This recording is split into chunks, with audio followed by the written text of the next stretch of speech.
Star Bar was good. I told my friend I was performing at Star Bar. My friend was like, yo, you perform in front of like a lot of white people, huh? And I was like, man, sometimes. And then he was like, yo, how you make white people laugh? Like it's some kind of code that I crack every time. I told him the truth though. I said it's real easy for me to get white people to laugh. What I do is I just tickle them before I go on stage. And it's like it works every time. It's a fun time.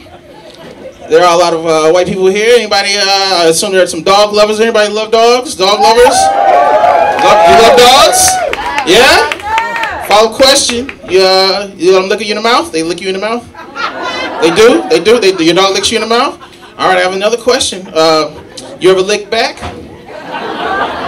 You don't do. You're a selfish lover, aren't you? You're just out here not licking back.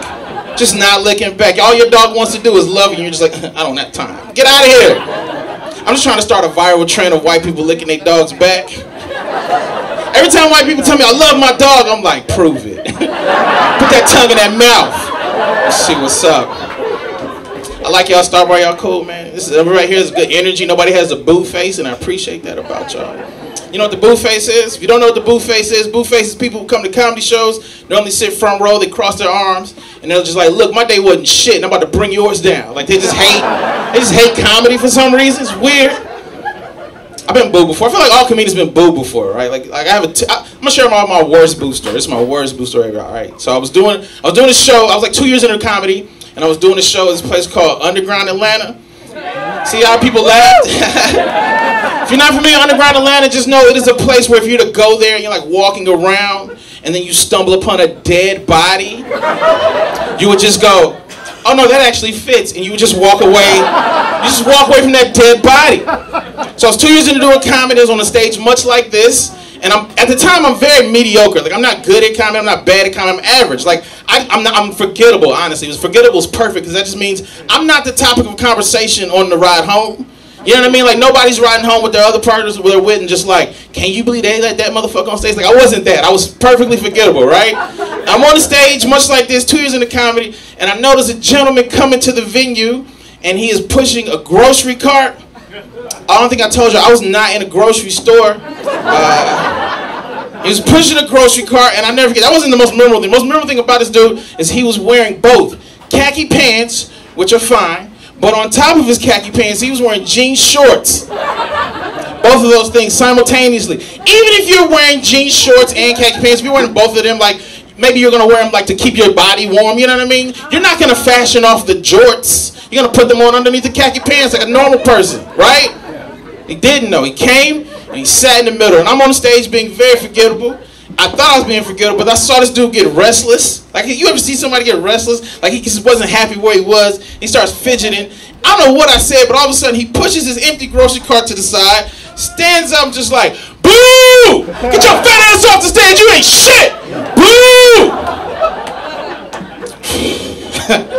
Man, do you understand what just happened? I don't think you understand what happened to me in that moment. A whole homeless man booed me. An entire homeless man. Can we break down homeless real quick? Let's break that down as a crowd. Number one, homeless, you do not have what? A home. Number two, you do not have a job to provide yourself a home. I'm not trying to shit talk this man's situation. I'm just saying those are two things that are typically tied very tightly to people's self-esteem, right? Like they're not usually the most boisterous type of people, right? Like this dude woke up homeless, which should have been the worst part of his day. Then he pushes an empty grocery cart into a comedy venue like, I know I've been homeless all day, but maybe this comedy show will provide me some sort of reprieve from my life as a homeless man.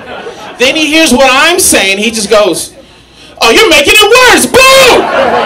How dare you do this to me? What's wrong with you? What if I told you that is not the worst part of the story? Here's the worst part of the story. Clap it up if you've ever gone to a performance, right? Any kind of performance, art, music, comedy, and the majority of the crowd was black. I don't believe but three of y'all in here.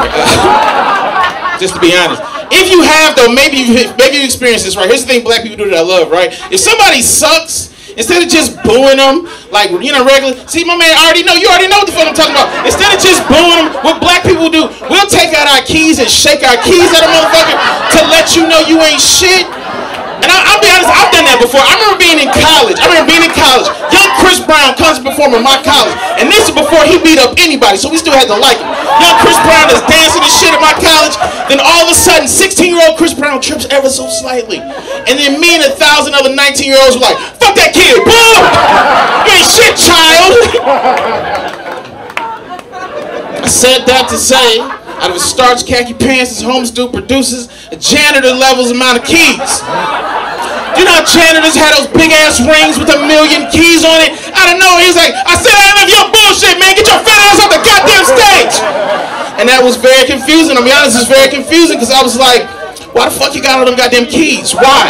Where do you get those keys from? Let me just say this. If I ever find myself both homeless and with a whole bunch of keys, I promise you I'm not going to be homeless for a long period of time. I'm not. Every day I wake up with all those blessings in my pocket, I'm going to find some new shit to open up. I'm not like, oh, maybe this car door opened up my new life. This abandoned house, this chest of drawer. Anything with a lock that I can get in, I'm going to spend my time trying to find that shit out, right? I'm not going to waste my time yelling at a comedian while he's trying to live out his dreams. So I got mad at this homeless dude, and I yelled, hey, man, you waste your goddamn time shaking them keys at me. You need to find something that opens up, bitch, is what I yelled.